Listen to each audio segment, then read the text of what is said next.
வணக்கம் champions. Crack civil with ஏஐக்கு உங்களை வரவேற்கிற. ரொம்பவே சிக்கலான ஃபார்முலாஸ் எல்லாம் இல்லாம சென்ட்ராய்ட் கணக்குகளை எப்படி சுலபமா தீர்க்கிறதுங்கிற ரகசியத்தை இன்னைக்கு நாம பார்க்க போறோம். TNPSC AE, SSC JE, RRB JE, GATE, ESC மாதிரி தேர்வுகளை ஸ்மார்ட்டான ஏஐ விளக்கங்களோட ஜெயிக்கிறதுக்கான உங்களுடைய அல்டிமேட் ஆயுதம் இதுதான். ஒருவேளை நீங்க இந்த சேனலுக்கு புதுசா இருந்தீங்கன்னா அல்லது இன்னும் சப்ஸ்கிரைப் பண்ணாம இருந்தீங்கன்னா உடனே அந்த சிகப்பு சப்ஸ்கிரைப் பட்டன் அழுத்துங்க.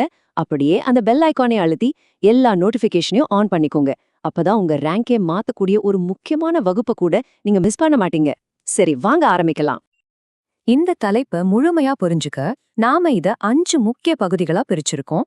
முதல்ல சமச்சீர் விதினா என்னன்னு பாப்போம். அடுத்து ஏரியா மாறும்போது சென்ட்ராய்டு எப்படி மாறுதுன்னு பாப்போம். அதுக்கப்புறமா ஏரியாவை சேர்க்கும் போதும் நீக்கும் போதும் என்ன நடக்குதுன்னு 2 கேஸ் ஸ்டடி பாப்போம். கடைசியா இந்த அறிவை வச்சு எம்சிக்யூ தேர்வுகள்ல எப்படி தப்பான பதில்களை வேகமா நீக்கி நேரத்தை மிச்சப்படுத்துறதுன்னு ஒரு சூப்பரான உத்திய பார்க்க போறோம்.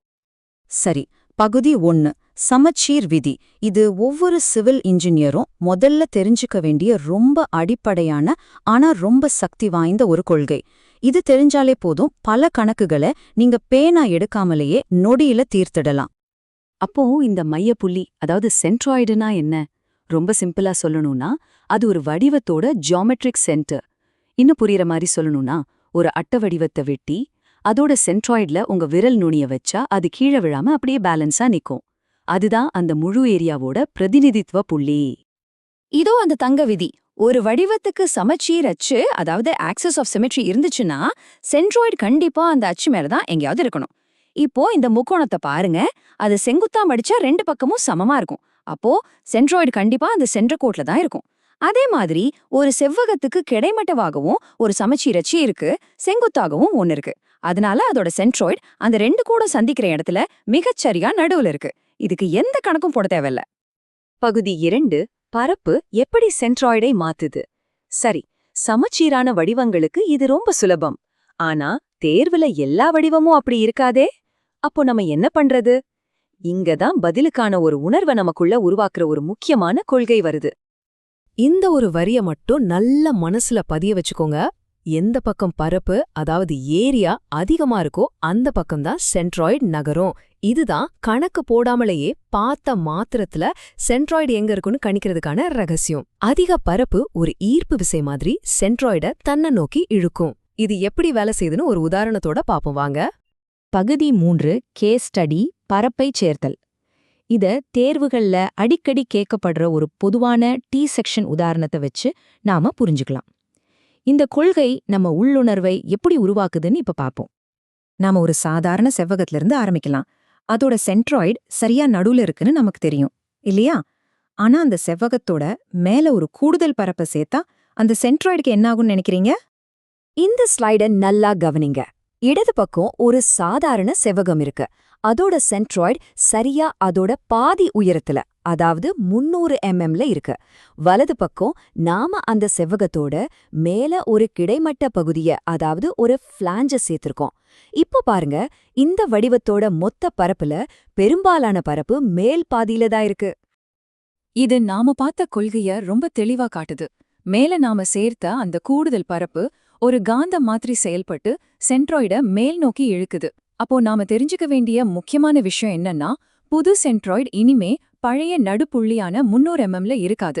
அது கண்டிப்பா மேல் நோக்கி நகர்ந்து 300 mm விட அதிகமாதான் இருக்கும். பகுதி 4, கேஸ் ஸ்டடி, பரப்பை நீக்குதல். சரி, பரப்பை சேர்த்தா என்னாகும்னு பார்த்தோம். இப்போ அதுக்கு நேர்மாறான ஒரு சூழ்நிலைய, அதாவது ஒரு துளையுள்ள செவ்வகத்தை பார்ப்போம். பரப்பை நீக்கும்போது சென்ட்ராய்டுக்கு என்ன நடக்கும்? இதுவும் தேர்வுகளுக்கு ரொம்ப முக்கியமான ஒரு பகுதி. அதே 600 mm உயரமுள்ள செவ்வகத்தை கற்பனை பண்ணிக்கோங்க. ஆனா இந்த தடவை நாம அதோட மேல் பாதியில ஒரு வட்டமா துளை போட்டு அந்த பகுதியை நீக்கிடுறோம். இப்போ மீதம் இருக்கிற பரப்போட மையம் எங்க இருக்குன்னு நினைக்கிறீங்க? கொஞ்சம் யோசிச்சு பாருங்க. இங்க 3 ஆப்ஷன்ஸ் இருக்கு. புது சென்ட்ராய்டு, அதாவது வைபார், பழையபடி நடுப்புள்ளியான 300 mmலயே இருக்குமா?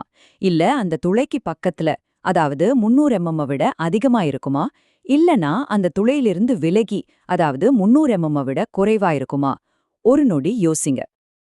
நம்ம கொள்கை இங்கேயும் வேலை செய்யுது. பரப்பை நீக்கும்போது சென்ட்ராய்டு அதுக்கு எதிர்ப்பக்கமா தள்ளப்படும். நாம மேல் பாதியிலிருந்து பரப்பெடுத்ததால இப்போ பரப்போட செறிவு கீழ்ப்பகுதியில தான் அதிகமா இருக்கு.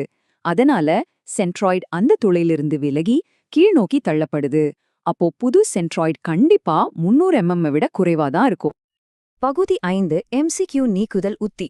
சரி, இதையெல்லாம் நாம ஏன் இவ்ளோ விளக்கமா கத்துக்கிறோம்? இது வெறும் தியரி மட்டும் இல்ல, இது நேரத்தை மிச்சப்படுத்தி மதிப்பெண்களை அள்ளி கொடுக்கிற ஒரு பவர்ஃபுல்லான தேர்வு உத்தி. ஒரு டைம் லிமிட் இருக்கிற தேர்வுல இந்த உத்தியை நீங்க பயன்படுத்தலாம். முதல்ல சமச்சீர் அச்சு இருக்கான்னு பாருங்க. அதுவே சில தப்பான ஆப்ஷன்ஸ்களை நீக்கிடும். அடுத்து அந்த வடிவத்தை மனசுக்குள்ள ஒரு சாதாரண செவ்வகத்தோட ஒப்பிட்டு பாருங்க. பரப்பு சேர்க்கப்பட்டிருக்கா இல்ல நீக்கப்பட்டிருக்கான்னு பாருங்க. இத வச்சு சென்ட்ராய்டு மேல போகுமா இல்ல கீழே வருமானு கணிச்சிடுங்க. கடைசியா இந்த லாஜிக்குக்கு பொருந்தாத பதில்களை உடனே நீக்கிடுங்க. நீங்க ஃபார்முலாவை பயன்படுத்துறதுக்கு முன்னாடியே சரியான பதிலுக்கு ரொம்ப பக்கத்துல போயிடுவீங்க. இப்போ தேர்வுல கேட்க வாய்ப்பு இருக்கிற ஒரு ஆச்சரியமான தந்திரமான கேள்வி: ஒரு பொருளோட சென்ட்ராய்டு அந்த பொருள் இல்லாத ஒரு வெற்றிடத்துல இருக்க முடியுமா? பதில்: கண்டிப்பா முடியும்.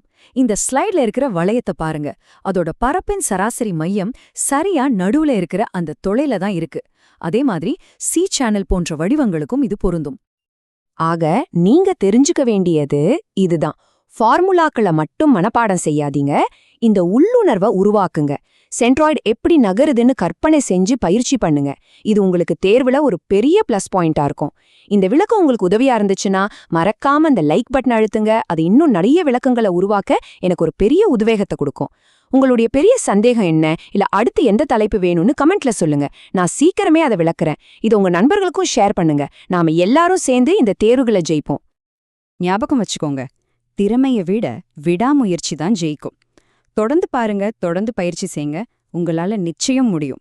அடுத்த உயர் விளைவு விரிவுரையில சந்திப்போம். ஜெய் ஹிந்த்.